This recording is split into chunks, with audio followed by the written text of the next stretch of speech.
What is good, Raider Nation, man? 3-0. But what a game, man. What a game. I might have had a heart attack like 3 times this game because the Raiders just can't put games away, man. Honestly, this game should have been put away a long time ago, and the Raiders, just like their first game, we had to win in overtime. I really want to get into this, give you guys my thoughts and opinions. I appreciate all of you guys that are already here. Over 30 of you guys are already here. I see a lot of you guys' comments. I did not think this game would go into overtime, and it's almost 5 o'clock, man. The game ended like 10 minutes ago. So, what a game, man! What a freaking game! I want to know what you guys think, man. Make sure you guys leave those comments below, super chats, and we will answer every single one of those. This game was so close, and the thing is the Raiders, they're not able to close games. The last 2 weeks, the Raiders should have been able to put the Steelers and the Ravens away, and it's like we allow these teams to kind of stick in and almost come back and win. I'm seeing a lot of comments with a lot of different opinions. Let's just get into some of these comments first, and then I want to give you guys my thoughts and opinions on the game. William Ortiz, Sanjit trying to recover from a heart attack, a near heart attack like everyone else. Man, crazy game, man. Crazy game. But hey, you know what? At the end of the day, the Raiders get the win, and I think that's the most important part, right? How many teams can say they're 3-0 at the moment? How many teams can say they beat 3 playoff teams from last year? And I'm not 100% sure if the Dolphins made the playoffs, but they were a good team. They won 10+ games. How many teams can say that? We just went through arguably the most important stretch of our season, and we're 3-0. We beat the Ravens, the Steelers, and now the Dolphins. It wasn't pretty. It wasn't the easiest game. But as my man Greg says, a win is a win. And the thing is the defense stepped up once again. And, at this point, after three games, we know what our team is. We know what our team isn't. And I can tell you right now, the defense is the real deal. And I know it wasn't the prettiest. We needed a stop at a certain point in this game, and we weren't able to get it. Right, 4th and 20, for example, in overtime, or right before the overtime, right, the final play of the game, basically, right, the final drive of the fourth quarter. The Raiders were not able to get it done, but look at all the times they did get it done. Right, the game started off horribly for the Raiders. 14-0, the Raiders were down. And what happens? The defense steps up, and then the Raiders score 25 unanswered points. But a lot of that was led by the defense, including Casey Hayward's safety. That play, including what the defense was able to do as they kind of stepped up, was the difference in this game, in my opinion. Obviously, towards the second half, overtime, the defense didn't play as well. And you can kind of write that off to the fact that it happens, right? The defense is not going to be able to continue it throughout the whole game. You get injuries, you get tired. Either way, man, a win is a win. I kind of want to get into Maxx Crosby's penalty because this is the one thing that a lot of people are mentioning on my social media. They're talking about Maxx Crosby's penalty and the fact that penalty almost lost us the game. And it happened. It 100% happened. Maxx Crosby penalty 100% almost lost us this game. But at the end of the day, you have to keep in mind it was a mistake and it's a learning lesson, right? Maxx Crosby's in his 3rd season. Chances are he'll be here with the Raiders for 5 to 10 years potentially, right? So it is a learning lesson for Maxx. I'm sure he would love to have taken it back. Accountability is huge, and I'm sure Gus Bradley and John Gruden are going to talk to him about it. At the same time, they're going to tell him. They even pulled him off the field. Right after that play, I saw Maxx Crosby coming off the field. Accountability is huge. Huge. We got a couple super chats. Again, if you guys have questions, leave super chats below. We're going to get right back into the game recap, but I want to get into the super chats because there's some really good questions. Dante Deal, thank you for the super chat, said, if Carlson made that extra point, it would have been the same score from last year, just was reversed. Question, how do we let them get back into the game? Great question. I do want to comment on that as well.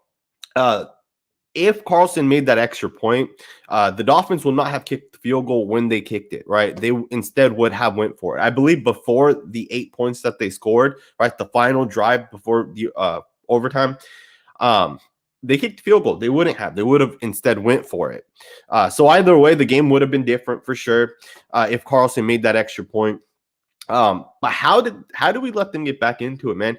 This is the question that like I was thinking about before I came on as the game was kind of progressing, because they didn't score anything. Like 14-0, that to a pick six gave them 7 free points. A horrible call by John Gruden, in my opinion. And John Gruden, man, he has to get his shit together, because we almost lost this game because of John Gruden. And it wasn't just the conservative play calling in the fourth quarter. In the first quarter, when he went for it from the 31-yard line, that was a call. Why go for it at that point? It was 7-0. You're just shifting the whole entire momentum for the Dolphins. At the same time, why try running the ball? And I know the Raiders got the run game going, 35 carries for 140 yards, a 4-yard per attempt with the touchdown. But why at that point run the ball, right? In my opinion, it doesn't make sense. How did we let them get back into it? I think we just got conservative, man. And I think that's the wrong way to go about it. We'll get into that a little bit more later on. Fing View, thank you for the super chat. You said, even though they won, I'm really disappointed. How do you let a team led by their backup quarterback almost beat you? I will say this. I think Jacoby Brissett, being the backup and coming in for Tua, I think actually helped them out. I feel like if the Raiders played Tua, it would have been better for the Raiders. At the end of the day, think about this. Jacoby Brissett threw the ball 49 times and had 215 yards. To throw the ball 49 yards and only have 49 times and only have 250 yards, 0 touchdowns, that's pretty good by the defense. At the same time, Tua's not that good of a receiver. I'm sorry, a quarterback. He really hinders the receivers. Their receivers, 32 catches, 215 yards. But how about Derek Carr, man, getting it done one more time? Even as in overtime when the Raiders the defense let them go downfield, it was our offense. It was Derek Carr and those guys getting it done, those guys driving downfield. That's huge for the Raiders, man. Derek Carr comes up clutch one more time. Conservative play calling was a huge factor, man. I couldn't disagree with that more. I don't know how to say your name. I think it's Banov, and I'm sure I'm going to butcher that. But you asked, why did you think on the play in overtime where they targeted Abram on the 50-yard line, on the 50-yard bomb? What did I think about that play? I think it was a great play by the offense to call that play, and it was a great play by Abram to make a play on the ball. At the end of the day, it's a boom, boom call. It's quick. You don't throw a flag on those type of plays. It wasn't a hold. It wasn't, clear cut. It was a great play by Abram, man. Abram had some missed tackles. I saw like 3 times he missed tackles. One was obviously on Jacoby Brissett that everybody saw, but a couple other times he had some missed tackles. He has to clean it up, man. He absolutely has to clean those things up. We can't have Abram miss tackles. As a safety in Jonathan Abram, you got to make tackles. But even Trayvon Merrick, man, I'm disappointed with Trayvon Merrick. Not in pass coverage, he's done a great job, but in tackling. In the Malcolm Brown touchdown, right? I believe it was the second touchdown they had, or the first offensive touchdown the Dolphins had. Trayvon Merrick, once again, you're the deep safety, you're the post safety playing that deep third. You got to come up and make the tackle. You're the last line of defense. He missed the tackle today, and even against Tyson Williams a couple of weeks ago, he did the same thing. He missed the tackle then too. Trayvon Merrick has to get better when it comes to tackling. We can't have Merrick miss tackles when he's the last line of defense. We got another super chat. Gruden's loser mentality play calling almost lost it. He called 2 lame sauce run up the gut series in a row and gassed the D. Letting OT happen was idiotic, and no one should be blaming Maxx or Carlson. At the end of the day, if you're going to blame John Gruden, you can at the same time blame Maxx Crosby. You can at the same time blame, Derek Carr. You can blame whoever else it is. At the end of the day, it's a team effort. Everybody has to come together and get the W. And at the end of the day, we pulled off the W, right? We're 3-0. Gruden definitely made some mistakes. In my opinion, he definitely made some mistakes. He has to call a better game. Derek Carr was on fire at times, right? 386 yards, 26 to 43, 2 touchdowns, and 1 interception. But John Gruden has to put the ball in Derek Carr's hands. In my opinion, Derek Carr's playing fantastic this year, man. Once again, almost 400 yards. That's insane, man. We got to keep getting him the ball. Someone said to cut Arnette. I totally disagree. We'll talk about that in a second. Rich Fry, thank you for the $4.99 super chat. Damon Arnette, man, I know it wasn't pretty, but I got to go watch the film. I don't know how many times Damon Arnette actually played. I don't know how many snaps Damon Arnette actually took, but Damon Arnette has to step his game up. And I want to go back and look into how he played. Now, I do know that at the end of the game, when Trayvon Mullen came out, it wasn't Damon Arnette that they put in. It was Amik Robertson. So Amik Robertson in this game jumped Damon Arnette on the depth chart, which is kind of interesting. It's definitely interesting when you think about that. But at the same time, if you guys think about it, is Damon Arnette worth cutting when you have to pay him for the next 2 seasons? You're going to incur a dead cap hit.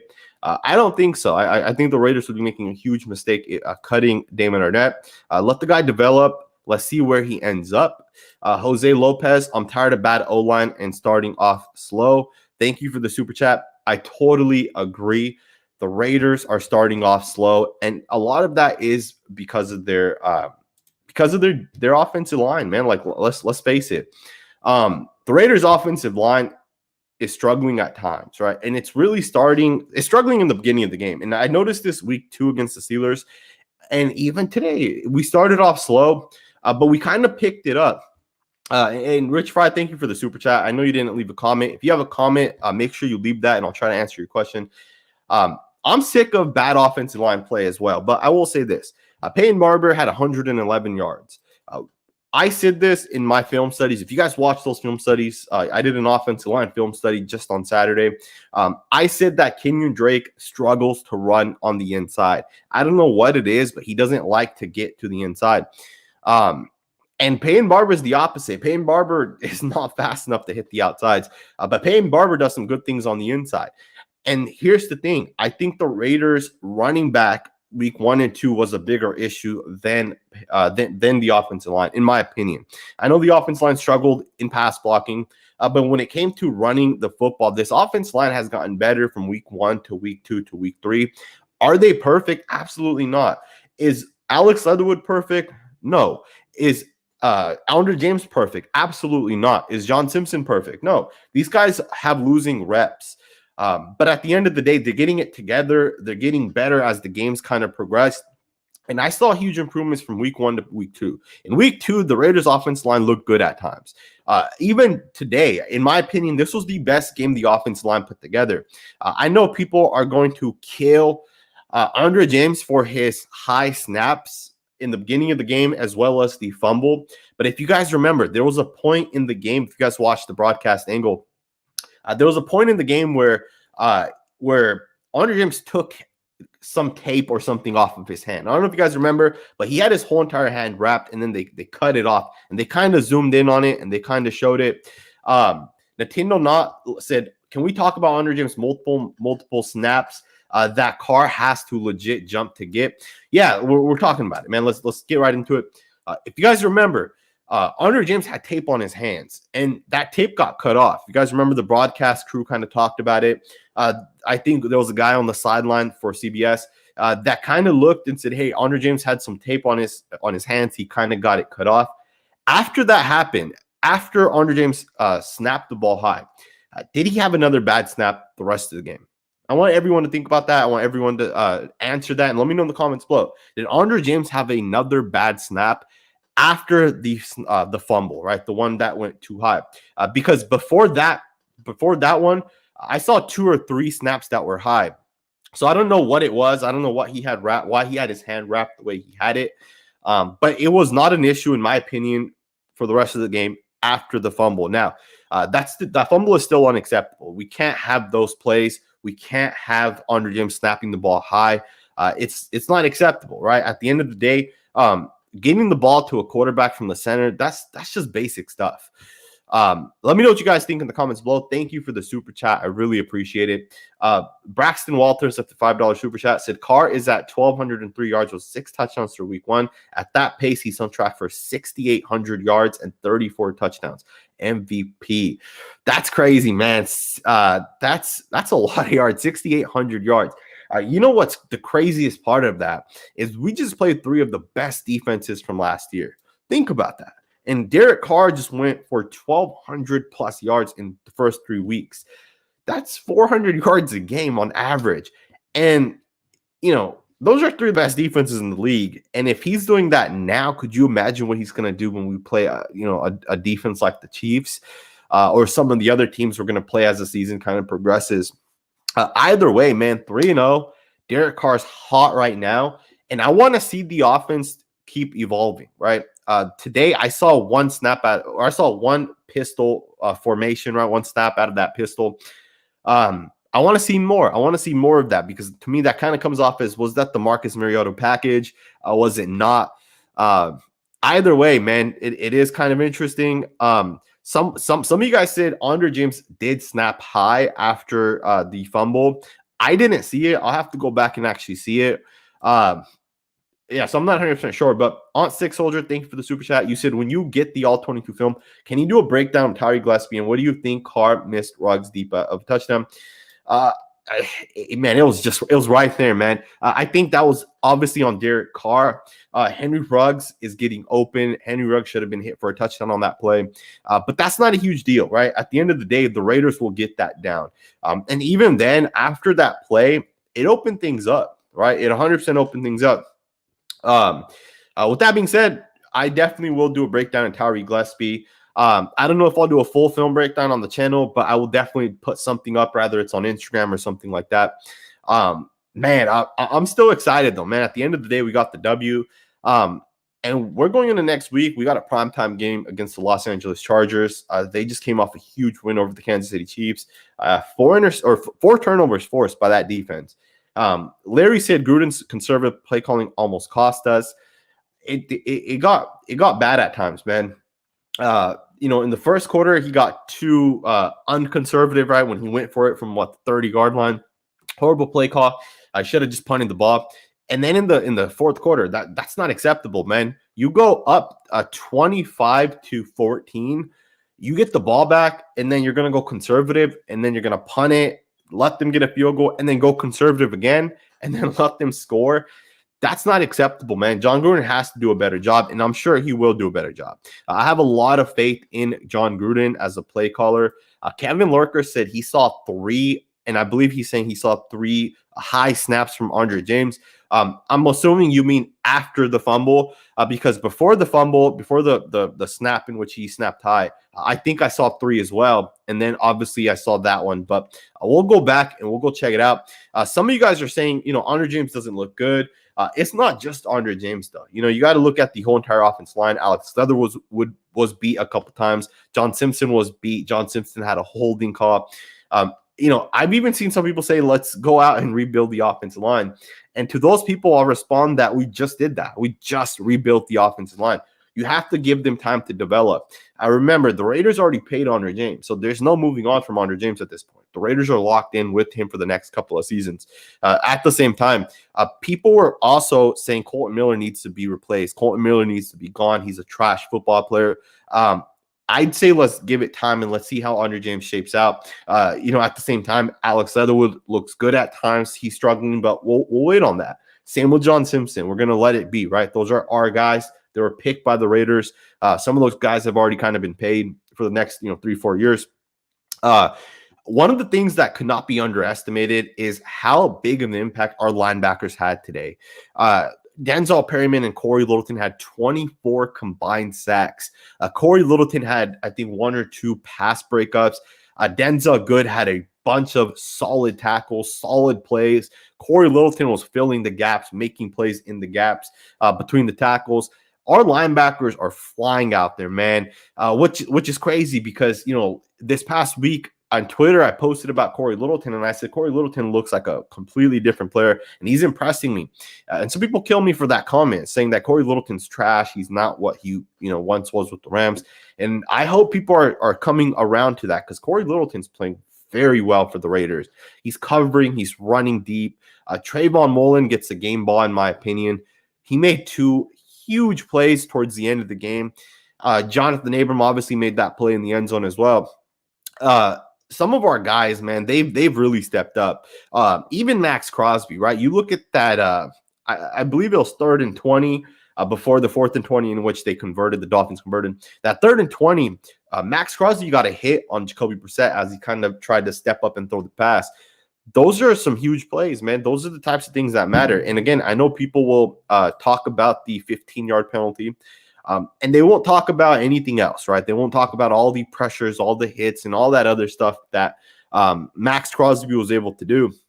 I saw Crosby get to the quarterback, I think, at least 4 times. Maybe he hit the quarterback like twice. We got another super chat, and this is a really good super chat, so I want to get into this really quickly. Eric Valquez left a $10 super chat, said, where do you rank us right now? The past 2 weeks, I think, have been disrespectful. I think we should be higher, beating 2 really good teams, 1 through 32. Where do you see us right now? I'm not huge into these, ranking our team and kind of seeing where we're at. But I will say this, right now, it's hard to say the Raiders are not a top 6 or 7 team, right? You beat the Miami Dolphins, you beat the Pittsburgh Steelers, and the Baltimore Ravens. Those are 3 good football teams. And the Raiders right now, especially with Derek Carr's averaging 400 yards, and we just played 3 really good teams, 3 really good defenses. And people have to realize the Raiders are only getting better, right?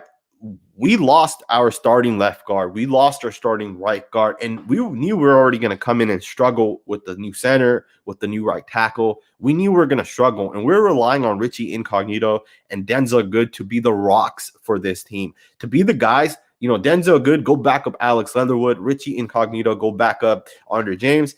And we don't have that. And that's going to really impact us. But what's happening is Jermaine Ellimore's coming in and stepping up, and he deserves a game ball too, man. The guy's been a freaking monster this season. And the thing is when a guy's not getting beat, you don't really realize it, but Jermaine Ellimore is doing a fantastic job in there for the Raiders. Colton Miller, great job. We're not getting beat a ton individually. It's really like blitzes and stuff like that that's really getting to Derek Carr. It's like that extra guy coming off the edge. Because our offense line is doing a pretty good job, right? Like, how many times is John Simpson getting beat by his guy or Colton Miller by his guy? I know Alex Leatherwood is definitely getting beat a little bit, but he'll get better with time. And at the same time, Derek Carr is doing a great job still. 400+ yards. That's how you get into the playoffs, man. 3-0 right now. This isn't like last year, right? Like right off the bat, I know a lot of people are going to say, oh, the Raiders started off 2-0 last year.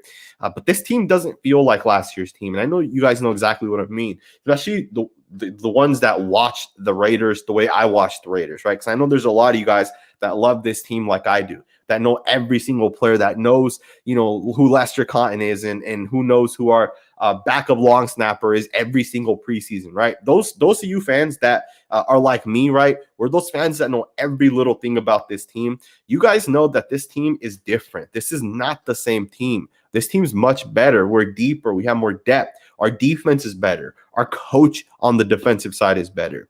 This team, in my opinion, man, we have playoffs, potentially Super Bowl written all over us. Now, I'm not saying we're going to win the Super Bowl. I'm just saying we're going to be competing. We're not going to make, we're not competing to make the playoffs at this point. John Gruden's been here long enough, right? This is the year where it all comes together. With that being said, we got a couple more super chats. Ed Haig said Maxx Crosby was held all game, and it wasn't even just Max, man. Even on Maxx Crosby's penalty, right, that 15-yard penalty, I know you guys all saw that. Yannick Ngakoue got held, right, and it was clear cut he got held. Like, he straight got pulled by that left tackle, Austin Jackson, I believe is his name. It was sad, man. We did not get these penalties, in my opinion. Nintendo Nut, I say Alex Ingold gets game ball for saving goal line fumble and then following up with the TD. That's a great point. We don't talk enough about it, but that would have been a very costly mistake by the Raiders, and that would have shifted the entire game. I believe that was the first touchdown the Raiders scored. It was 14-2 at that point. Payne Barber runs it in, is at the 1 or 2 yard line, and he gets hit, and the ball pops up, and thank God right there to catch the ball. I believe the Ravens went through that same thing, the Ravens and Chiefs game. I believe one of their running backs or someone fumbled. But thank God Alec Ingold has the mindset, the football awareness to see that, hey, you know what? Just in case if the ball pops out, I'll be right there to pick it up. It's not just Alec Ingold, though, right? Like Hunter Renfrow has that same mindset where these guys are smart. They understand that, hey, fumbles happen. I need to be around the ball. Even if I've already done my job, I need to just keep an eye out because a fumble can happen on any play. Huge shout out to Alec Ingold for that. And I'm glad John Gruden rewarded him by giving him the touchdown on the very next play. Thank you for the super chat. Explicit G said, Jesus, my heart can't take this. O-line looked awful in the first half, but stepped up in the second. What did you think of Leatherwood? Just exactly what you said, man. The O-line struggled in the first half, but in the second half, they stepped up and they got it done. It's interesting because I'm going to be honest. I feel like after Andre James fumbled the snap, I feel like from that point forward, the Raiders' offense line really stepped up.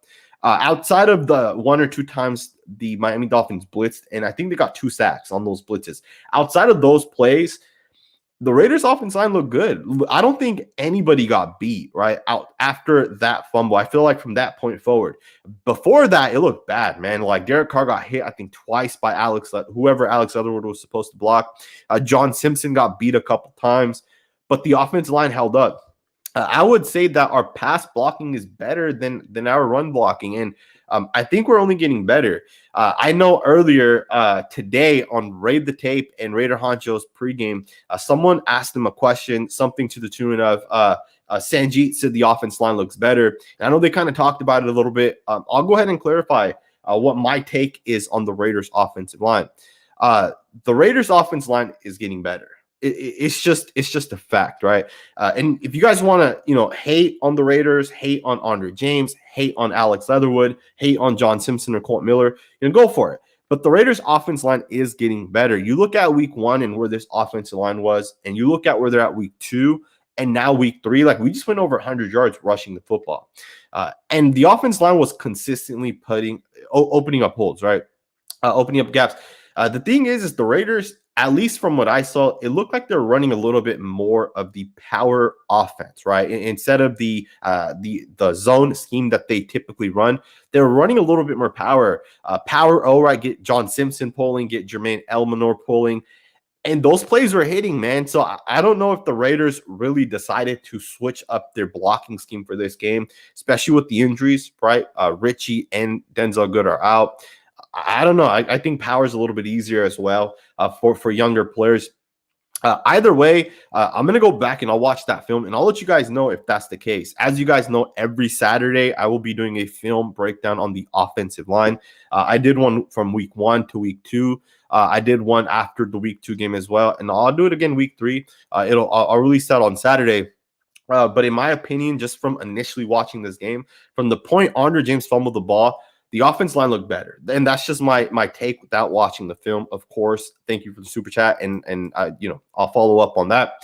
Thoughts on the pick 6. Love you, Sanjit. I love all of you guys, man. I really appreciate this comment specifically, Jose. I appreciate all the comments that are coming in. Over 360 of you guys here. If you guys can hit that thumbs up button, I'd really, really appreciate it. I was upset with that pick 6, man. Here's the thing. This is one of the issues, not issue. I shouldn't say issue. This is one of the things with the John Gruden offense, right? Is we run a lot of what they call site adjusted routes, right? And what that means is Hunter Renfrow or Foster Moreau or Darren Waller, whoever it is, they're going to run routes, and based off of what the defense is doing, they're going to adjust their routes based off of what they see, right? They're called site adjusted routes. So, for example, Foster Moreau was running across the field, and what Foster Moreau saw was zone coverage. So in zone, Foster Moreau is supposed to sit. Now, what Derek Carr saw was man-to-man. I believe it was zone coverage. Can't be 100% sure because the 2 slot guys did technically take the receivers, but I think they're in some sort of like Tampa 2 or cover 2 or something like that. Not Tampa 2, but I think they're in some sort of cover 2. And I believe Derek Carr, looking to his right, saw that the slot guy went with, I believe it was Hunter Renfrow on the top of your screen. Foster Moreau, on the other hand, saw zone. So Foster Moreau sat, and Derek Carr thought he would run because Derek Carr saw man. So Derek Carr threw it in front of him because he thought Foster Moreau would continue running. Side-adjusted routes. It's the same interception that Marcus Mariota threw against the Chargers, I believe in the fourth quarter, that interception he threw. Side adjusted route, right? Zay Jones read it one way and Marcus Mariota read it another. I was nervous, man, when we threw that pick six. And I know you guys were too, man. 14-0, and I was like, damn, what the hell are the Raiders doing? Like, we just beat the Steelers and the Ravens. I put a tweet out. I said it's still early. Let's not panic yet. And we're up 25-14, like literally halfway through the game, right? So, either way, I don't think it's Derek Carr's fault. I don't think it's Foster Moreau's fault. I think it's just a part of the offense, right? That's just part of it. That's, we'll get Hunter Renfrow destroying players because he runs those routes. At the same time, we'll get some interceptions, and it happens. It's going to happen. Thank you for the super chat. Thoughts on Farrell's? Johnny Perez is asking, do you still think his back issues are leading to his lack of impact?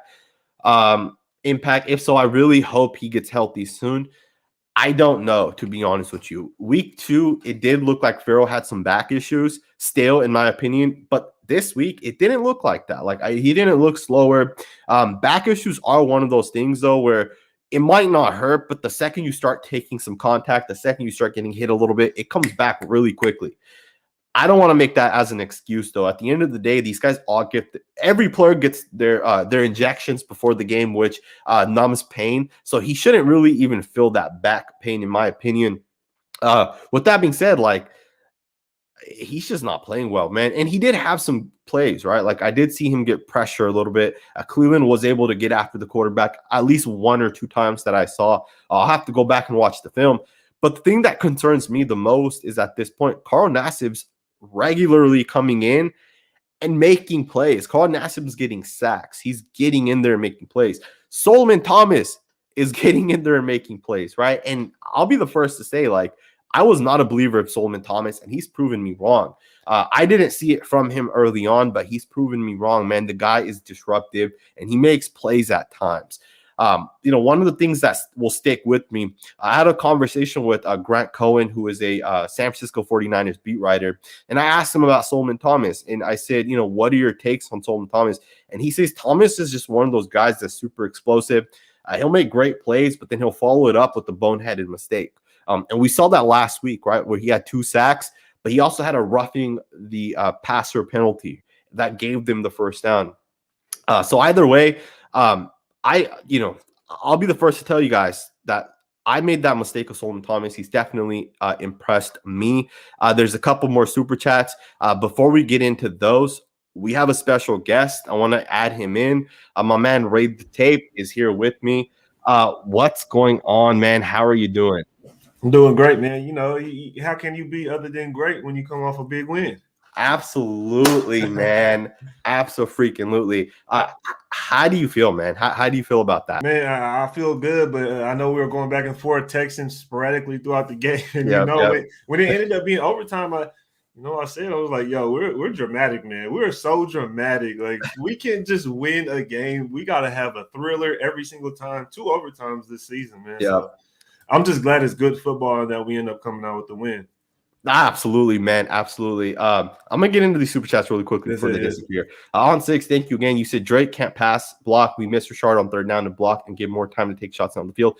I totally agree with you. I believe it was Kenyon Drake that missed that the block when Derek Carr got sacked. I think it was Jones. He ran right over Kenyon Drake. Yeah. And that's the thing, man, is Trey Riggins looked good pass blocking in preseason, and I'm not sure why we don't give him those reps, right? I mean, I guess I understand why Peyton Barber is getting those reps, right? Because Peyton Barber just 23 carries, 111 yards.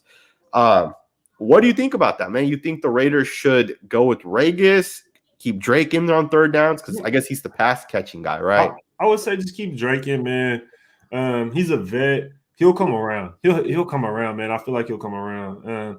It's probably just not what he expected, honestly, and he's probably getting more than what he bargained for. But at the same time, he's a vet. He's got to step up, and I've been talking about it, on the podcast, on my shows myself.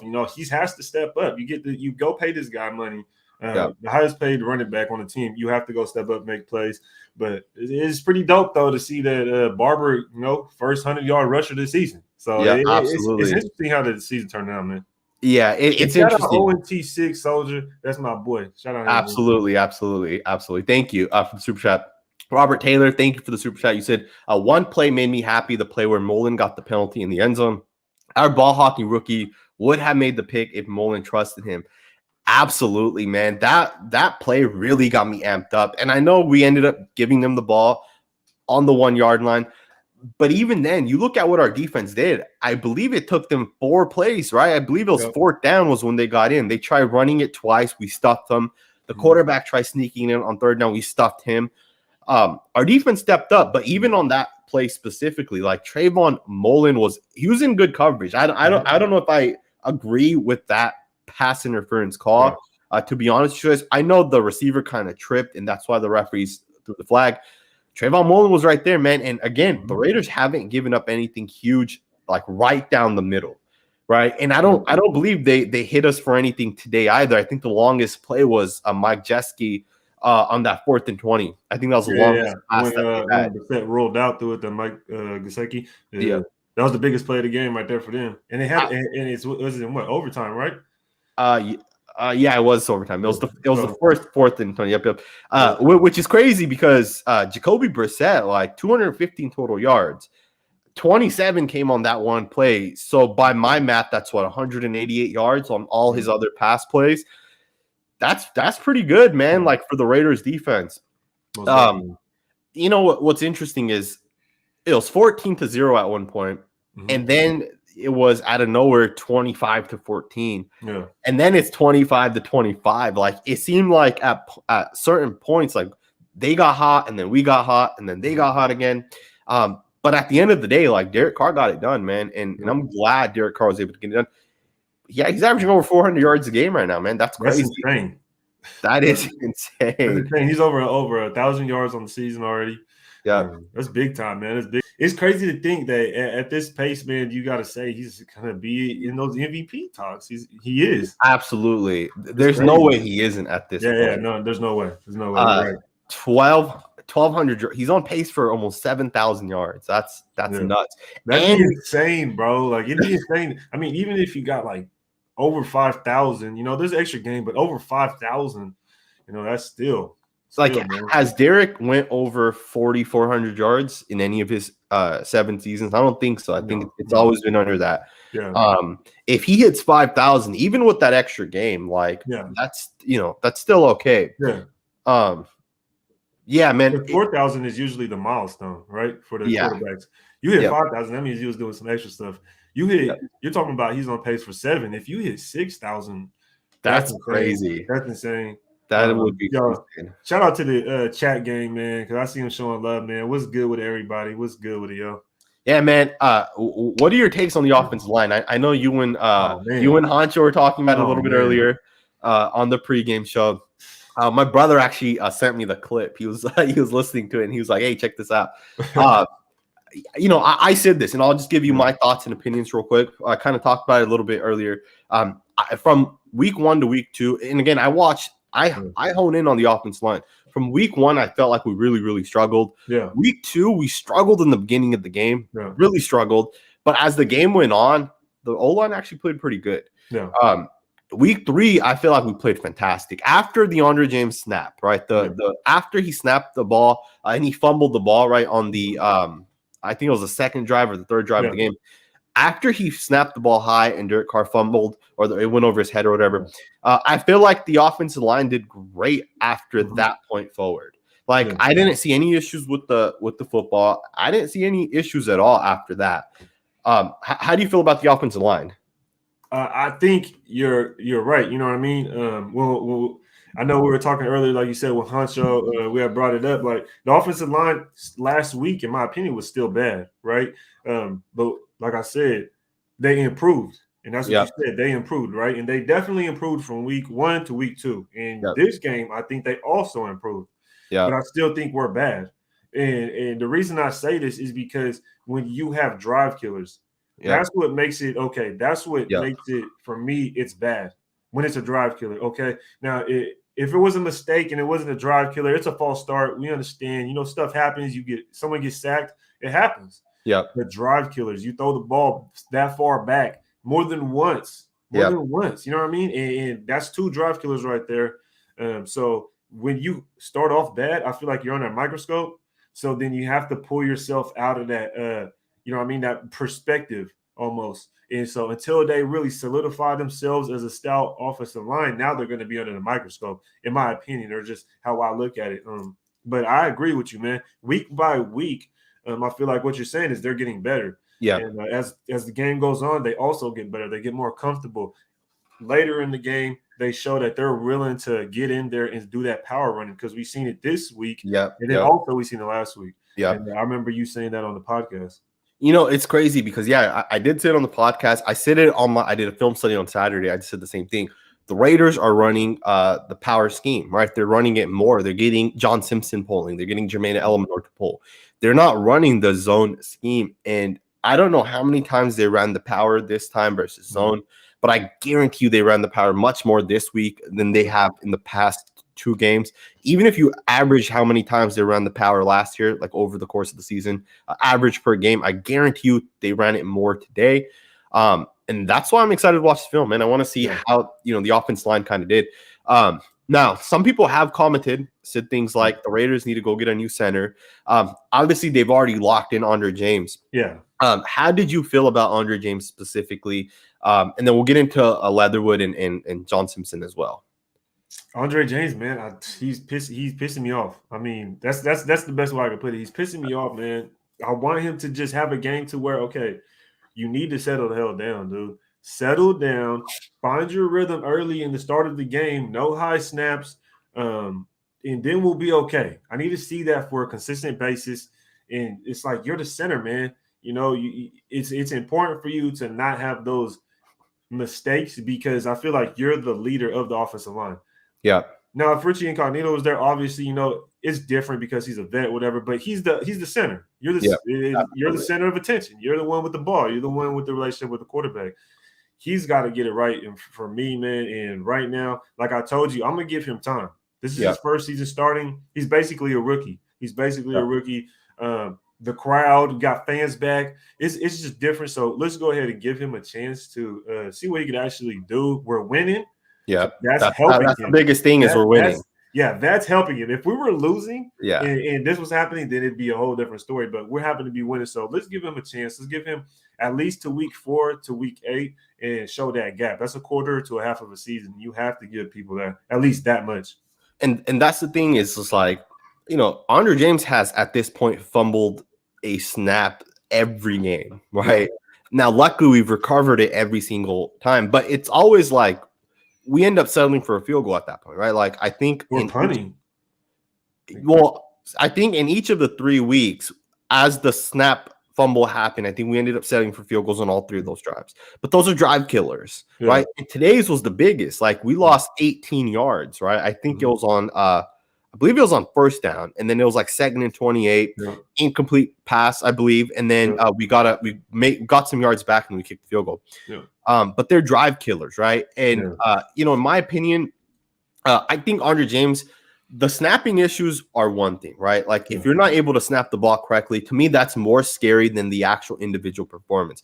Because let's be honest, most people are not honing in and watching Andre James on every single snap, right? 99% of people are not doing that. What's happening is people are going to see him make one mistake. The broadcast is going to call it out, and then they're going to make that opinion of him based off of what the broadcast says, right?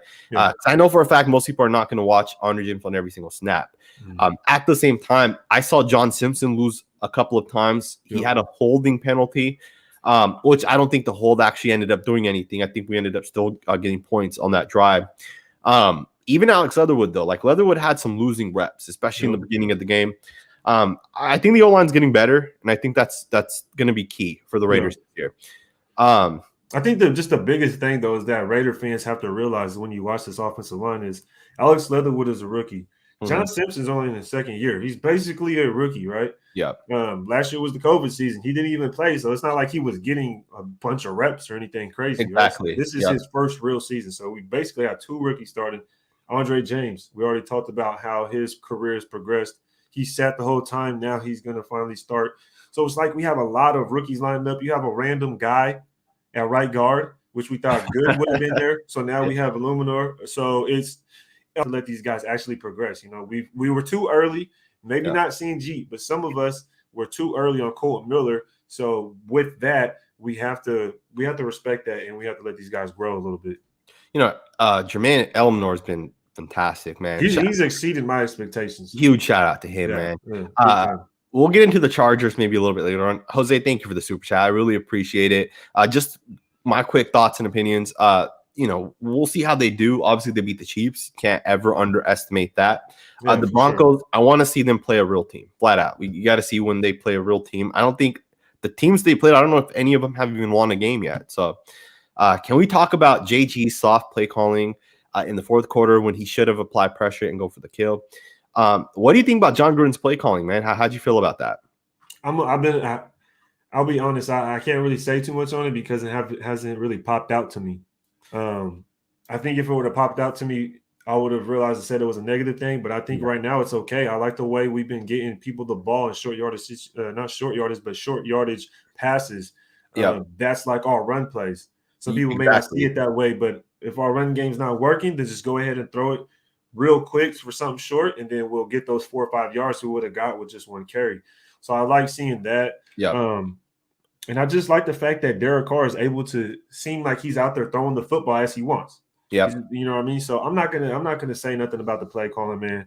We're winning the football games. Our offense is top 10 right now. Do you think the play calling was too conservative in the fourth quarter? When we're up, 25-14? I think the mindset was like last week. If we were running the ball on the Steelers, right? We ended up getting the first downs. But then it would have been conservative if we didn't get those first downs. They got the ball and something happened.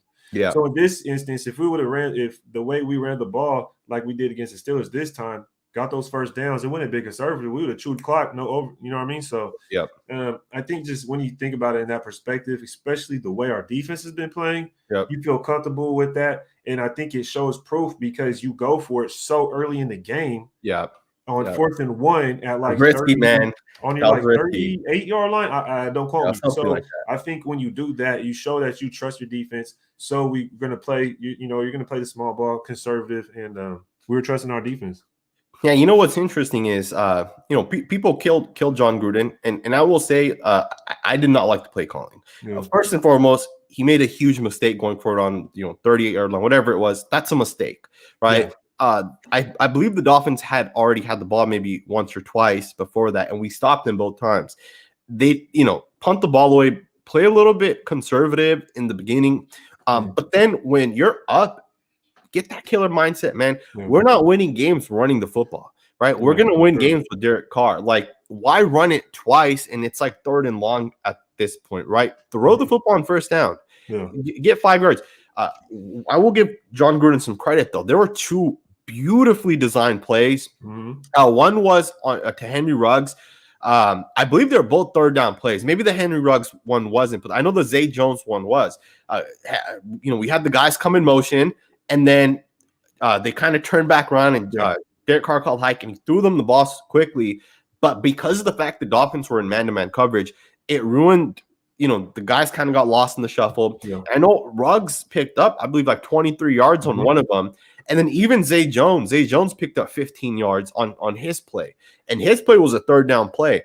Those plays, John Gruden designs those plays before the game, and they go over it and say, hey, when we need 10 yards, these are our go-to plays. We're going to run these plays right here.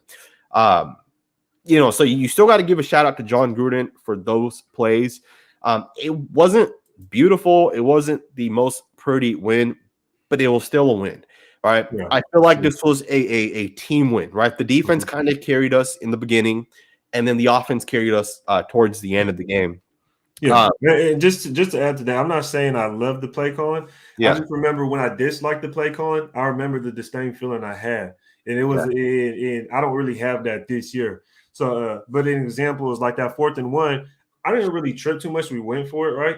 In the first quarter, that, for example, I didn't like the play call. I don't want to I'd rather have the ball in Carr's hands and have him make the decision instead of just dive or a quarterback sneak. I feel like our quarterback sneak this year has kind of been underrated or under the radar, and we've been picking up like that. So I don't like the play call on that play.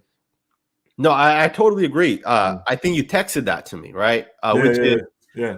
I'm fine with going for it. I'll be honest with you. I would go for it too. I don't see an issue with going for it. But I do have an issue with the play call. Why run the football? Like our offensive line, especially at that point, had not shown that they were going to be able to run the ball. Why try to run it? And we ran it on third down too, right? I believe on third down we ran it, and then on fourth down we ran it. Even on first down, we ran the football. It was first down, we ran the football, got like a yard, and then Hunter Renfrow picked up like 9 yards on a catch. We ran it on third down and fourth down. And so basically 3 of those 4 plays, we ran it and got like 2 yards. We hadn't shown that we can run the football. I would have rather gotten in shotgun and let Derek Carr, attempt to pass. Yeah, that's what that's exactly what I think. You could have easily done maybe not an RPO, an RPO or a play action, something of the sorts, Absolutely. And just to add to that play specifically, I seen someone comment. They said that play, the 4th and 1, was a statement to the team. And I feel like that comment was that's a good comment. I didn't see who it was, but I think it was a statement to the team. And John Gruden showed he trusts both sides of the football. You know what I mean? You can't really show that much more trust in your football team to saying we're on our own side of the football field, go for it on 4th and 1. And we still ended up winning. So big time hurdle when it comes to trust in player-coach relation right there for sure. Absolutely, man. Just switching over, talking a little bit about the defense. I'll start it with the super chat. What are your thoughts on Divine Diablo? And would you put Amik Robertson over Arnette? He almost came in at the end. This is interesting, man. I know I have my thoughts on it, but Raid, I want to hear what you have to say first. Oh, go ahead, man. Go ahead on Divine Diablo because I remember I know you texted me. Raiders did is, Dalen Levette is out, right? He had a concussion. He wasn't playing this game for the Raiders. He sacrificed his body for that win. He sacrificed his body to win.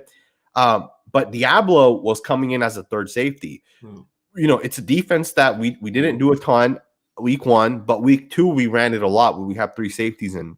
Week 1 we did it a couple times, but week 2 we did it a ton. And against the Dolphins we did it again, where we'll have Abram playing that strong safety role, and then we would still put 2 safeties in on the field, right? And really, Abram was coming in. I believe it was Denzel Perryman that they were taking out, and they would put Abram in there. So what the Raiders were doing was they were playing 3 safeties, and I like it. I'd rather have Divine Diablo play safety because, naturally you would think, okay, if Divine Diablo's coming in, why not put Abram as one of the 2 split safeties, and why not put Divine Diablo in the middle of the field? I'd rather have Abram around the box than Divine Diablo. Abram's already proven that he can play around the line of scrimmage. How do you feel about that, man? Like, you think Diablo should be a linebacker or a safety? I agree with everything you just said. I think when he was out there, he looked pretty fluid. He looked good. He looked like he knew what he was doing. In preseason, when he played just that little bit at linebacker, it looked like he was kind of confused and out of place. But this game, he didn't look like that. His body language was just that way. So I agree with you 100%, man. Especially with Levitt going out. I know we talked about it. I think that's what Diablo is kind of trying to step into, right? Levitt's a safety, but he was in the box a lot, right? Big time pass plays, and that's when you see Diablo come in. So I wonder if that's the role he's going to try and take over, is that Daniel Levitt. The Levitt. Yeah. Well, what's interesting is he didn't play before Levitt went down. So, obviously he got to play because of the fact that Levitt went down. But it'll be interesting to see what his role is going forward. Now, and to that though, I thought, because building up to it in my mind, I kept thinking about it like, man, are we going to see Tyree Gillespie finally? Are we going to finally see him? And then you see Clinton Diggs. You see what the news about him coming onto the team. In my mind, I'm like, oh, okay, that's because Levin went down. Now you look at it, it's like Diablo's there, and you would have thought he would have been he was a linebacker. He ends up going out there. And it just shows that linebacker safety really don't matter in the system when it comes to Gus Bradley. It's just based on your skill set. And that's probably just a high risk spot for sure for him. Now, what do you think about Amik Robertson over Arnette? There was a point in the game where Trayvon Mullen went down, and Trayvon Mullen goes down, and it wasn't Arnette that came in. The Raiders sent Amik Robertson in, and the announcer or whatever kind of pointed it out. But what do you think about that? Like, would you? Because I would rather trust Amik Robertson at this point over Arnette.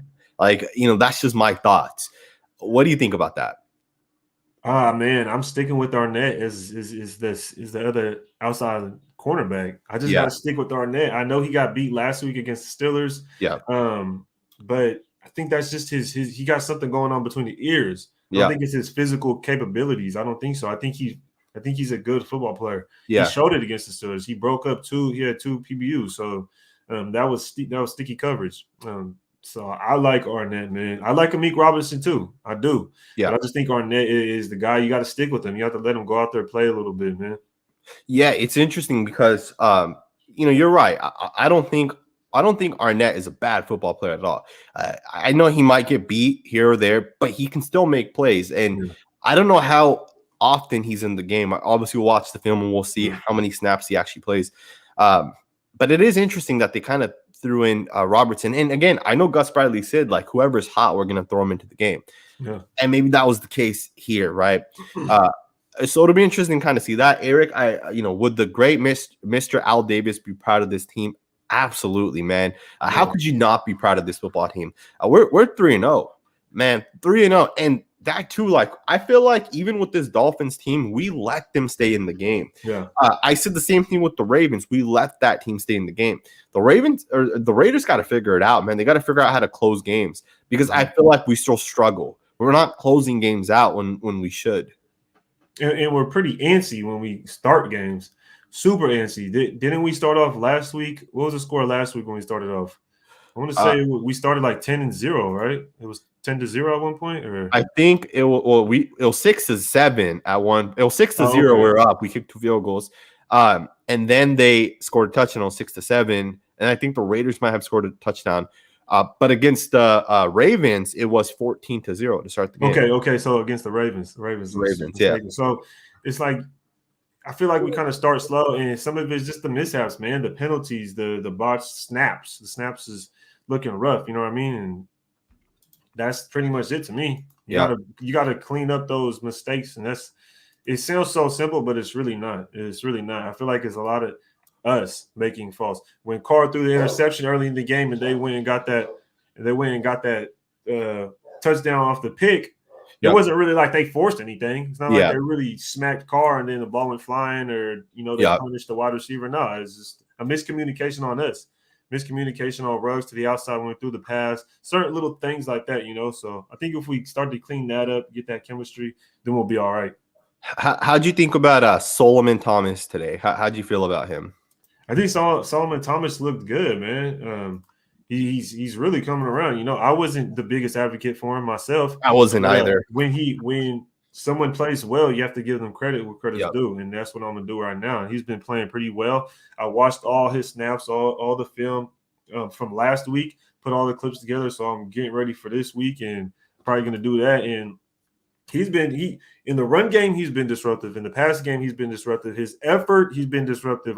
There's a play against the Steelers to where it's a screen pass to the receiver, and he's trucking it downfield, trucking it downfield to catch this guy. And he doesn't even make the tackle at the end of the day. He's just there. He just ends up there in the vicinity, and it's like, dang, you literally watching from the D tackle spot, take off running. I'm like, all right, that's good effort. I like to see that, and I can't be mad at that. So Solomon Thomas is getting an A+ from me, man, because he's really showing out. Yeah, what's interesting is like when we signed Solomon Thomas, I was against the move. I said I don't know if he deserves a second shot, right? Because what has he proven? And he gets to training camp. He didn't really show me anything in preseason, to be honest with you. Like, I did not see it even during preseason. The thing for me is he didn't have good hands. He didn't do good things when it came to pass rush. But he's shown up, and I feel like one of the things is he's an explosive player. So, he'll get up, past the line of scrimmage, and he'll explode through.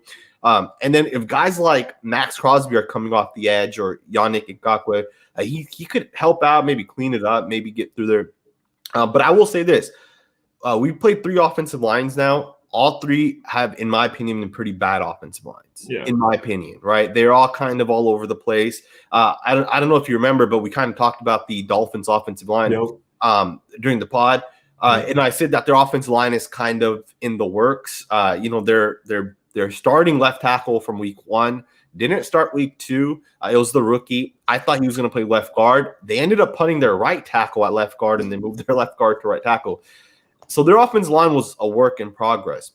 I bring all that up because when we do face an offensive line that might be better, like the Chargers might have a good offensive line.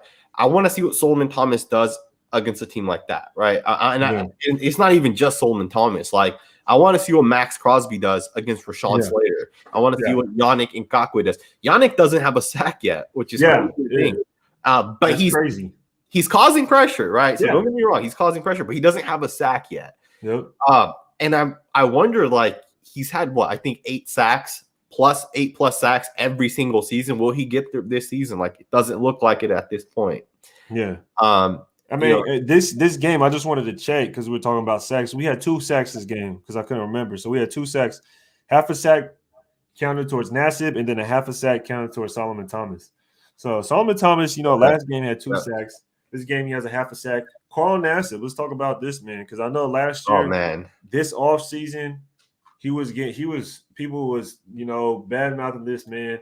And me personally, when it came to Carl Nassib, I thought he's a decent player, Carl Nassib, yep. I thought he was a decent player. I just thought, players just didn't do well under Paul Gunther. That was my thing. I think Carl Nassib wasn't like a superstar, but I thought he was a decent player, and he's starting to show it now. Yeah, what I like about Carl Nassib is I love his energy. He doesn't have to play every single down, but he'll bring it when you do put him out there. Mm-hmm. I know Solomon Thomas got credit for half a sack. Solomon Thomas did beat his guy, but it was Carl Nassib that initially got there. It was Carl Nassib that initially was able to wrap him up. Even Quentin Jefferson, right? Quentin Jefferson got credited for a sack. I believe that was Maxx Crosby that ended up being the first guy, and Quentin Jefferson was kind of just there to clean it up. Mm-hmm. But the defensive line's still firing. And, I know it's only 2 sacks, but how many quarterback hits do we have, right? ESPN says we had 7 quarterback hits. Right? Did we have 7 quarterback hits in all of 4 weeks last year, right? Like in any 4 weeks, we weren't able to get pressure last year, but we're bringing that pressure this year.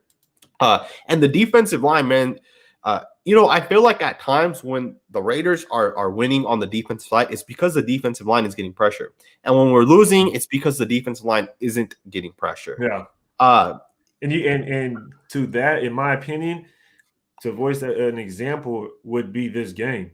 Yeah. I feel like this game, we weren't getting pressure late in the game, and then they started moving the ball down the field, and they started, and they ended up coming back. So that's definitely true, man. But there will be times, I will give the DBs credit. There will be times that they forced some coverage sacks, they forced second looks for the quarterback to force them to make second looks, and then the defensive line could get there. So I think it goes hand in hand, defensive back play in the front end, because we did get some penalties on the defensive backs. So, but overall, I think the defense played great, man. I believe we're still at. When I last checked, we were a top 10 defense.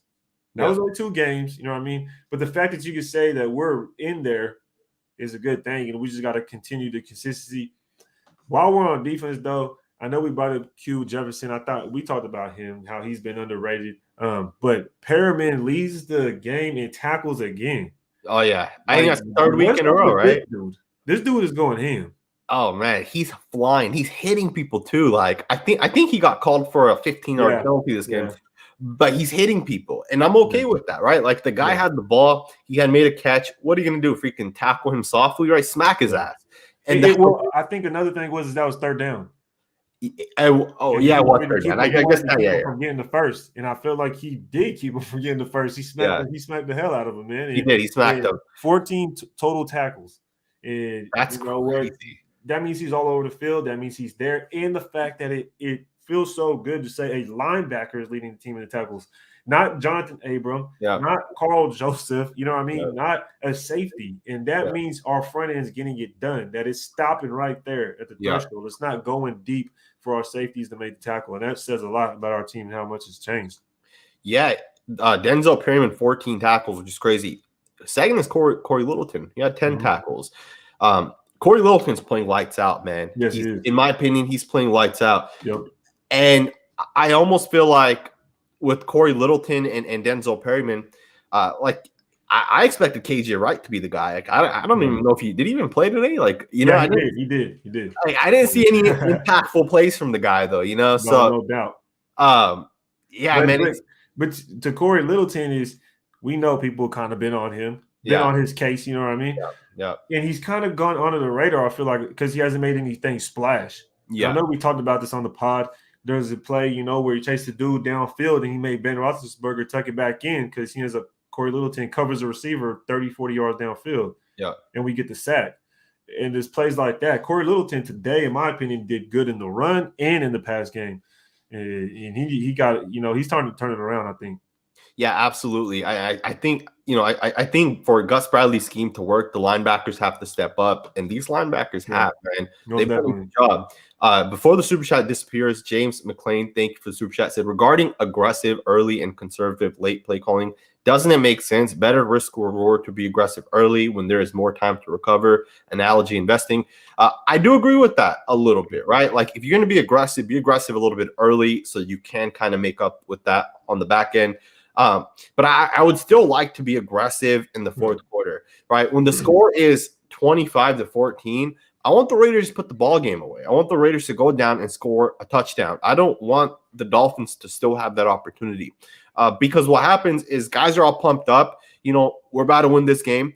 And then the other team comes back, and now you're like, what the hell's going on, right? It kind of takes the energy away from players. Yep.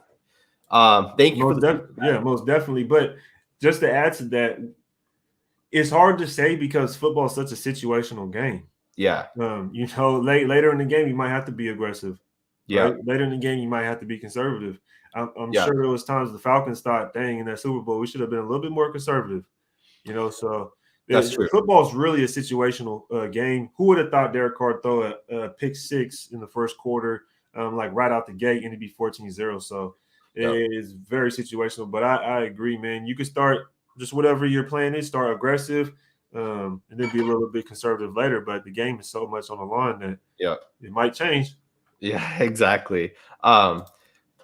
We have another super chat. Ruggs and Edwards developing nicely. Hobbs is the real deal. Raiders need to go down the throat. I agree with Ruggs and Edwards. They're having a great season. But Nate Hobbs, man, you know what's crazy is Nate Hobbs makes open field tackles. Like being a rookie, that's not normal. Rookies don't make. I mean, most secondary players don't make open field tackles, but Nate Hobbs is doing it. That's such a huge find, in my opinion. He's a rookie. He's only going to get better. Right now, Nate Hobbs is the best rookie we have.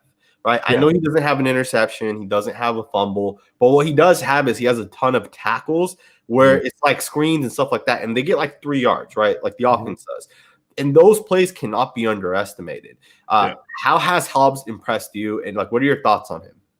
Man, you could just go back to the Steelers game and watch. And the way the Steelers play, they throw a lot of those screens outside. And Hobbs was there a lot of the time. You know, maybe one time he wasn't, and I know another time he was held. Like he had to be held, so he couldn't make the tackle, right? Yeah. You watch this game when he makes that play and they throw it to his side of the field. He goes through a blocker, then he makes the tackle.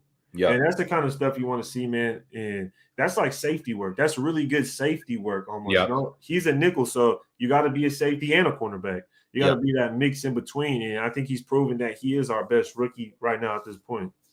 Yeah. One of the things also, when Amik Robertson was asked to come in, I'm not sure if Nate Hobbs went to the outside and Amik Robertson came into the slot. I'll have to confirm that, but I do know I was watching the play. I was watching Amik Robertson specifically, and he was lined up in the slot. So I don't know if Nate Hobbs was asked to play the outside. I wouldn't be surprised, right? I think he did that in the preseason, and he excelled. But yeah, man, Tyree Gillespie came in and made a couple plays. I don't know if you saw that on the goal line. Yeah, most definitely, back to back. But it's crazy because our rookies that Gus Bradley drafted, guys that Gus Bradley brought in, they're playing and they're playing well. And, you know, it's not like they're superstars making these crazy plays, but they're coming in and they're doing their job. You know, that Tyree Gillespie play specifically, it was him and Denzel Perryman, but Gillespie contained his gap. Like he saw his gap and he made sure if the running back came through it, he was going to hit it. Yep. The second the running back came through, he hits it and he makes the tackle with Perryman. And they stopped the running back from scoring a touchdown. Yep. Gillespie had 3 tackles this game, and that one tackle in the red zone was a huge play. Crucial. It was crucial. Yeah, go ahead. And I think you probably already touched on the wide receivers, Ruggs and Edwards. Just to add to the super chat, you know, Ruggs and Edwards have been pretty good, man. You can't. I feel like Edwards is he's like, hey, just wait for the fourth quarter or it's clutch time, and then I'll show up. and that's pretty much what Edwards been. So you can't really complain too much on that. And Yeah. Ruggs looks like he's starting to break out of that shell and become a solid wide receiver, and that's dangerous. That's dangerous. I think the only thing is him and Carr have to have this chemistry. Yeah. There has to be a little bit more chemistry, right? But I think if years to come, they start to build that chemistry, it's going to be dangerous, man. Because today, Ruggs really showed that last week wasn't a fluke. Yeah. And that he's starting to break out of his shell. So big time from Ruggs. And I think Ruggs has 159 yards before this week. So he's over 200 yards already. Yeah. For the season. That's good. Yeah, and same with Edwards. Edwards is over 200 yards. I mean, our receivers, man. I mean, obviously Derek Carr is already up there at leading, so our receivers are naturally going to be leading. But we might have 3 guys hit 1,000 yards this year. We really might have that. Well, if Carr's going to throw for 7,000, I mean, I have 5 guys over 1,000 at that point. Yeah. But yeah, our receiver. You know, I said this, and I'll say it again. I think we have some of the best playmakers in the entire league, man. Like, our guys are really stepping up. Ruggs, Edwards, Renfro. Renfro's unstoppable, bro. 5 catches, 77 yards. The touchdown couldn't have come at a bigger time. He caught one. I believe that was on Xavier Howard, right? Or I think Howard was kind of lined up over him. Yep. The receivers, man, they're just – and Darren Waller, like, he had 54 yards today. He was our 4th wide receiver today, which is crazy. But he did have, when you start to look at the longs, it's also crazy because you go down the line, you have 34. These are the longs. Edwards is 34, Ruggs 23, Renfro 25, Waller 23, Barber 23, Drake is even 16. You got Zay Jones with 15. Yeah, I just named at least 6-7 receivers with 20 plus yard receptions. So that's crazy. Big time. That's big time. Yeah, and a lot of our offense is supposed to be letting guys catch the ball and then getting that yak, right? Yeah. And they're kind of doing that. Like, Edwards had a catch where he broke a tackle and then boom, he picks up 25 yards. Henry Ruggs and even Zay Jones both had catches where they took off running. Kenny and Drake, right, on that Texas route, right? Like, we went out and then he came back to the inside and Carr hits him and he gets all the way down to the 1 yard line. Those things, man, it's like, that's going to make it easier for Derek. And then it makes it hard on the defense because what do you do? Like, do you cover these running backs? Do you cover deep? I would have loved for Derek Carr to hit Henry Ruggs on that deep throw, man. It was off by like 3 yards, man. Yeah, it was way off. How'd you feel about that play? Oh, man, Carr missed that. I'm like, yo, you completely missed that. And in my mind, I was just thinking, like, it's just weird because it seems like he underthrows, but he doesn't underthrow, and the receiver always ends up catching the ball. And I know I texted you this, when Ruggs went up and caught it over Xavier Howard, he could have led Ruggs, right? Yep. And it's like, is there still a chemistry thing? Yeah. There's still a chemistry thing going on to where they haven't became cohesive as a unit, as a quarterback to wide receiver. And I showed it. Against Pittsburgh, there was a comeback route. Carr throws it way more towards the sideline, and Ruggs kind of just comes back and just stands there. Yep. This game, he throws him a back shoulder, and Ruggs is just going up the sideline, like looking for the ball. And it's like, where are we going with the chemistry? You know what I mean? What's going on with that? So maybe they just need to go to the park and play a little bit more football, or just get some games under their belt. It's coming together though, right? Like Ruggs. What's crazy is like Derek Carr threw up a pass to Xavier Howard was in coverage on Ruggs, and he threw up that pass, and I was like, it was like a weird pass. It was like a fly. It was a super high ball. Yeah. But Ruggs, let's be honest, Ruggs took that ball away from Xavier Howard. Yeah. Xavier Howard had 10 interceptions last year. I believe he already has 1 this year. But Ruggs went up and he out-jumped Howard. And I love that ability by Ruggs, man. He gets up there. His toe tap, that toe touch. And that toe tap. I was just about to say that. I didn't see that from him last year, and I'm happy that he's developing that. Last year, we had some plays where he wasn't able to get his toes in, right? It was like just a step or a hair out of bounds. But he's doing that this year. Ruggs has really developed, man. Like, I could not underestimate how much he's developed. Shima said we would have had a lot of sacks, but the O-line was holding all game, it seemed like. Did you see holding calls? I know I saw at least one where it was the Maxx Crosby roughing the passer. Yannick Ngakoue was held. Austin Jackson literally pulled him right in front of the quarterback. I'm surprised the referee didn't see it. But did you see any holding calls, or did you feel like the referees screwed the Raiders at all, or do you think it was a pretty fair game? I feel like there was some holding calls. I don't really dwell on it too much. The only one penalty I wouldn't say holding is, I don't know if it counts against the quarterback, but I feel like it was kind of like a horse collar when he did sack Derek Carr. So I don't know if they call that or not. So that's kind of what I was thinking. I'm like, that's not a horse collar. Like, he literally grabbed the back of his shoulder pads, right there. So I don't know. Yeah. I thought that was kind of suspect. No, that's interesting. Will said, or JR said, will our O-line hold us back for now or in the long run as well? I don't think so, man. I think our O-line's only going to get better with time. They're only going to develop. The guys are only going to get more comfortable. Mm-hmm. I think the biggest issues have been Andre James is snapping. Andre James snapping the ball. I think those are some issues that we got to get past. Like, we can't have that happen. How do you feel about that? Do you think our O-line will get it together? I think they'll get better. I think they'll get better without a doubt, man. Like we were talking about earlier, they're young. You got to think about the line across the whole, the whole way. John Simpson, Andre James, and then Alex Leatherwood. Those dudes are literally, it's basically, we got a rookie O-line basically with random guy and I don't even know how to pronounce his name, so I always stutter with this. Illuminor. Jermaine Illuminor. I think that's right. So I think you just have to give him time. You have to give him time to mesh, to build, to get that grown man strength and get in there with the trenches, kind of build that callus on them. Absolutely. You know what I mean? So give them some time. And this is coming from one of the biggest critics. I'm not going to sit here and sugarcoat nothing. So just give the man some time, especially Andre James. It'll come down. It'll settle down. It'll settle down, but it'll hurt us in the long run if it doesn't. Absolutely, man. I'll say that much. Absolutely, man. Well, I'm excited, man. I'm going to end the video right there. If you guys could hit that thumbs up button, I would really, really, really appreciate it. Over 530 of you guys here. I really appreciate it. I know I'm going to be doing a lot of film breakdowns today or this week specifically. Raid, what about you, man? Are you going to be doing those film breakdowns on your channel?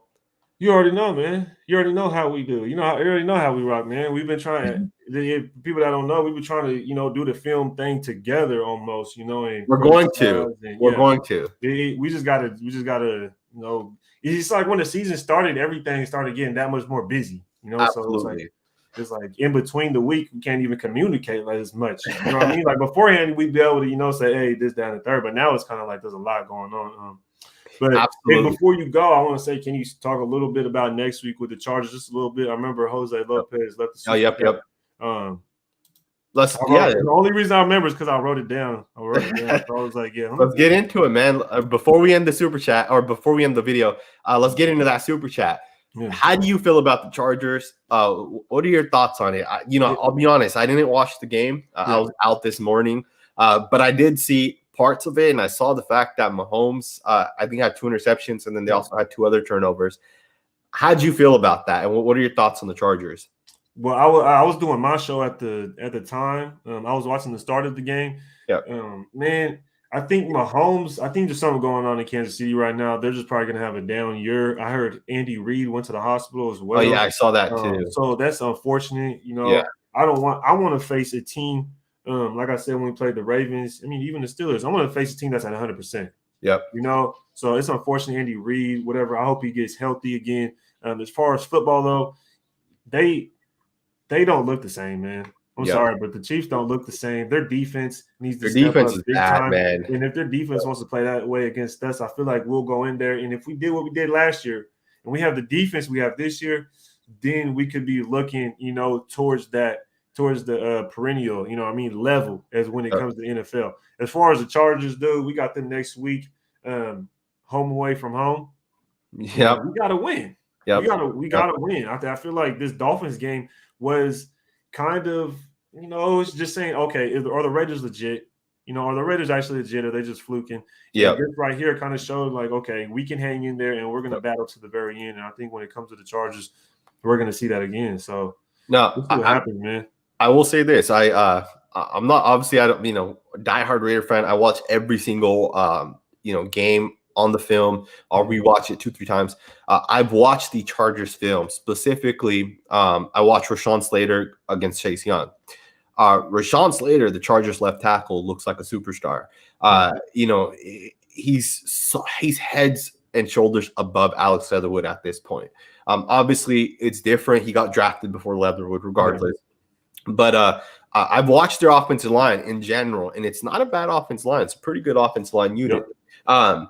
Whoever's lined up over Slater, Yannick, or Maxx, I don't think they're going to be able to get the best of him, man. I think Slater's I think he's a future superstar, man.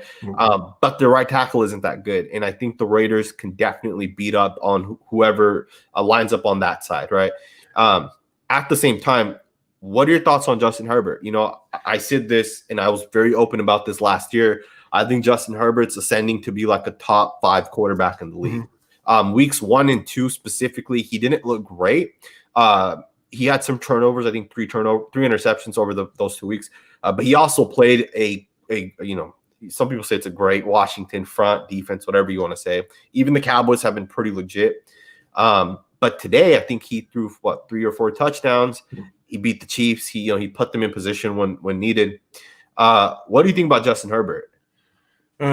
We talked about it before. I liked him coming out of college. He was my favorite quarterback. Blah blah blah. But at the end of the day, I think he's inconsistent, man. Yeah, I think I honestly do. I watched my film last year. He was a rookie. This year, I watched the games, and I just think there's something missing with him. He shows those flashes. He shows, okay, he understands the game. He got a good, quick short pass game. Yeah. He could throw the deep ball. He's mobile. He got the size. But there's something that's missing that makes me believe, okay, he's going to get it done. And I don't know if they got another Phillip Rivers or whatever the case may be. But that's how I'm feeling, man. I feel like he might be one of those quarterbacks that, we're always like, oh, he's the best next thing. And then it's just going to always be that because he's going to have some type of inconsistencies. So now, could you write that off, though, to the fact that he's playing his 3rd career game today of his second year? He's still young. Yeah. Because, I think he's a good football player. We'll see obviously how he develops. It's a new system for him. I believe their coach is the coach that was with the Saints, I believe, or I don't know. Don't quote me. I'm not Joe sure. Lombardi, is that what it is? I'm not sure. I don't even know who their coach is, but I do know he was a good coach. Either way, man. Either way, the Raiders should be able to win next week. There's, we're not the Chiefs, right? The Chiefs, for whatever reason, they throw too much, in my opinion. They spread it out too much. I don't think that's the way you play. They're too let's just throw it and not worry about the turnover. And that's how you lose football games, right? That's how they work. That's how they've kind of been doing it. That's kind of been the thing. It's coming to show that, all right, it's starting to play out. You know what I mean? We're starting to understand, and you can't just do that all the time. If you do that all the time, I feel like Mahomes is going to end up getting hurt. That's the thing. And another thing is Asante Samuel, man. I think you might have been the one to mention it to me. He looks good, man. He got his 2nd interception already. And that too. I don't know if you saw the interception. Did you see the interception today? No. It was a tip pass, and he dove and he caught it midair diving, and it was a nice interception. But again, I'm not scared of the Chargers defense. No. I think the Raiders should be able to run the football on the Chargers defense.